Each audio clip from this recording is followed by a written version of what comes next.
tal amigos? Mi nombre es Andrés Soto y el día de hoy les estaremos hablando acerca de un poeta, novelista, dramaturgo, soldado del siglo de oro español, como lo es Miguel de Cervantes Saavedra. Y así que, ¿qué concepto tenemos acerca de él? Vámonos a las preguntas. Pues mira, para mí realmente este fue un gran personaje que se inclinó en atreverse a nadar sobre la corriente de las personas, ¿verdad? Ese es para mí el enfoque total de la tres. Pues para mí era un hombre muy equivocado. En lo particular considero que fue una persona algo fantasiosa, que realmente tenía una gran imaginación. Para mí era la esencia del ser humano español. Yo siento que era mujeriego. Era un loco soñador.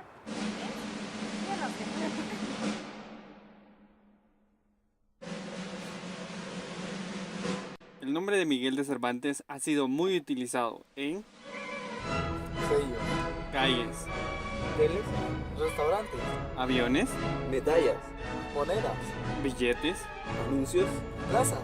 avenidas. y barcos. Les contaremos un poco de la vida de Miguel de Cervantes Saavedra. Concebida como una parodia, Miguel de Cervantes nació el 29 de septiembre de 1547, seno de la familia de un noble arruinado, Rodrigo de Cervantes. Él era un cirujano barbero ajuiciado por las situaciones económicas. Se vio obligado a emprender un viaje por necesidades en diferentes ciudades en busca de fortuna, y al final Miguel no tuvo más remedio que ponerse a trabajar. Un joven de familia noble podía probar suerte en la corte en la vida militar. Andrés, déjame contarte que ya en la iglesia Cervantes escogió la tercera opción, que era el servicio del cardenal Acquaviva, y se fue a Roma. Pero sin embargo, el oficio de ayuda de cámara no era del agrado del joven español. El 7 de octubre del año de 1571, el barco en donde servía Cervantes combatió en la batalla del Espanto. Miguel luchó con valor y recibió 3 balazos de arcabuz durante la contienda, uno de los cuales le dejaría inmóvil la mano izquierda para siempre. Pero ni siquiera esto consiguió apartarlo de Cervantes. Luego, con el transcurso del tiempo, se recuperó de sus heridas. Jóvenes, les comento que Cervantes volvió al ejército activo participando en campañas por más de 5 años, pero el destino le tenía preparada otra prueba en el año 1575. La Vera del Sol en la que servía Cervantes fue apresado por unos comisarios. El desafortunado hidalgo fue vendido como esclavo en Argel.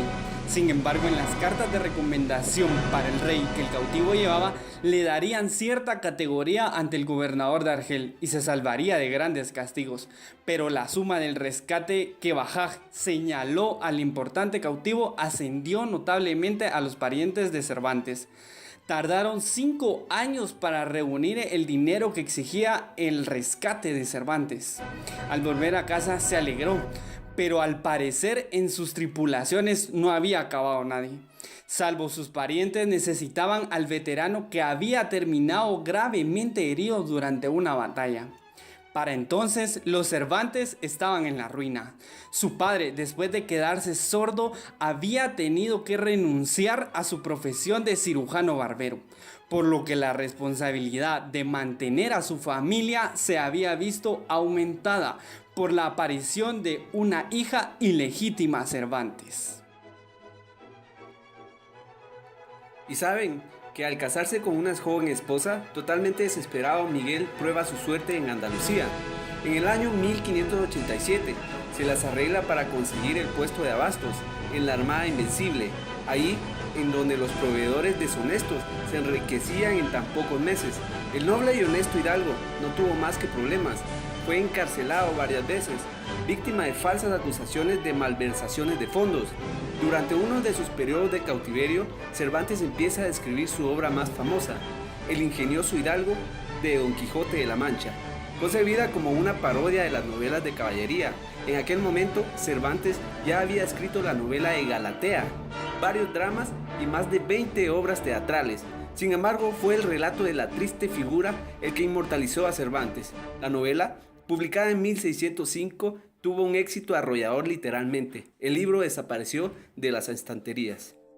Y para describirlo un poco, Don Quijote, el caballero andante, el noble soñador, el entusiasta de las novelas de las caballerías, el defensor de los necesitados, empezó a recorrer los caminos de la literatura mundial. Su nombre se hizo famoso y aparecieron variaciones sobre el tema de las aventuras del ingenioso hidalgo. La imagen del caballero andante no solo fue analizada por críticos literarios, autores clásicos y ensayistas, los filósofos también lo hicieron. La novela de Cervantes fue traducida a muchos idiomas y solo es superada en números de ediciones por la tal mencionada Biblia. 10 años después de la publicación de Don Quijote en España, se publica la obra segundo tomo de El ingenioso Don Quijote de la Mancha, pero su autor no era Cervantes, sino alguien que se escondía detrás del nombre de Alonso de Avellaneda. El Quijote de Avellaneda solo aspira a enriquecer, pasó por desapercibido para los lectores. Por otra parte, el falso Quijote forzó a Cervantes a escribir la segunda parte de la novela, en la que sublimó los ideales humanitarios del protagonista. La publicación de los 2 volúmenes del ingenioso hidalgo, Don Quijote de la Mancha, le reportó fama a Cervantes, pero no lo hizo rico. El escritor pasó por sus últimos años en Madrid viviendo en una guardilla. En el año 1613, Cervantes ingresó como novicio en la Orden Tercera de San Francisco, en la que pronunciaría los votos. 3 años después, el gran escritor murió el 3 de abril de 1616. Fue enterrado de caridad en el convento de las Trinitarias, pero sus héroes, el caballero de la triste figura de Don Quijote y su escudero, llevan ya viviendo 400 años en nuestra historia. No olvidemos que la obra de Don Quijote de la Mancha se ha ganado un puesto en la historia de la literatura universal y convierten a su autor, junto a Dante, Alighieri y William Shakespeare, en un autor canónico de la literatura occidental. Un año antes, al parecer, aparece una publicación falsa de Alonso Fernández de Avellaneda, una novela escrita, al parecer, por un discípulo y amigo de Lope de la Vega, de origen aragonés. Entre las 2 partes del Quijote aparecen en 1613 las novelas ejemplares, un conjunto de 12 narraciones breves, compuestas algunas de ellas muchos años antes. Su fuente es propia y original. En ellas se explora distintas fórmulas narrativas, como la sátira lucianesca, que es el coloquio de los perros. También se le conoce el rinconete y el cortadillo, que es una novela picaresca. El licenciado Vidriera, la miscelánea. Y las novelas bizantinas, la española inglesa y el amante liberal. O incluso la novela policíaca, La fuerza de la sangre. De algunas de ellas, como por ejemplo El celoso extremeño, se conserva una segunda redacción testimoniada por el manuscrito llamado De Porras de la Cámara, descubierto en el siglo XIX. Solo esta colección de novelas habría podido en sí misma haberle creado un puesto muy destacado en la historia de la literatura castellana.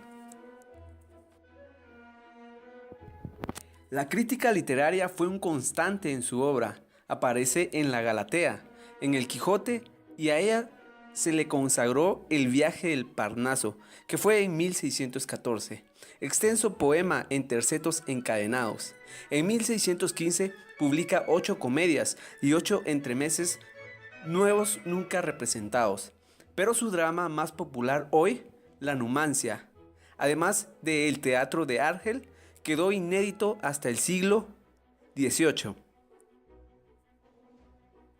Un año después de su muerte, aparece la novela Los trabajos de Pérsiles y Sigismunda, cuya dedicatoria a Pedro Fernández de Castro y Andrade, séptimo conde de Lemos, sus mecenas durante años, y a quien están también dedicadas la segunda parte del Quijote y las novelas ejemplares, y que firmó apenas 2 días antes de morir. Resulta una de las páginas más conmovedoras. A continuación les presentaremos el primer soneto conocido de Miguel Ángel de Cervantes, escrito en 1567.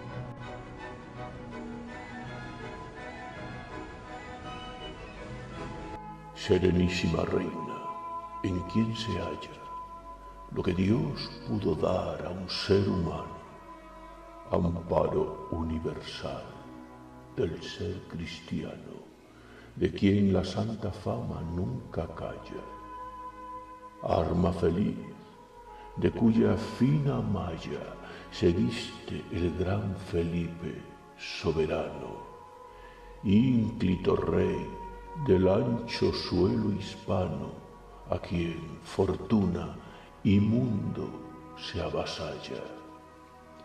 ¿Cuál ingenio podría aventurarse a pregonar el bien que estás mostrando, si ya un divino viese convertirse?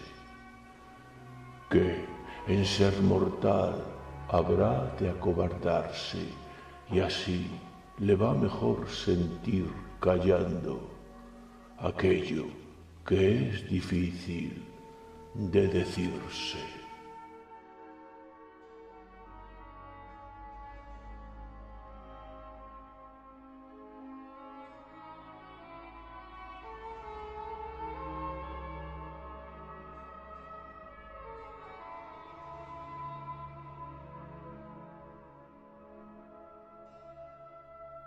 Recordando la muerte de Cervantes, muere en Madrid a la edad de 68 años de diabetes, en la conocida Casa de Cervantes, situada en la esquina entre la calle León y la calle Francos, en el ya citado barrio de las Letras, o barrio de las Musas, en el entorno conocido Madrid de los Austrias.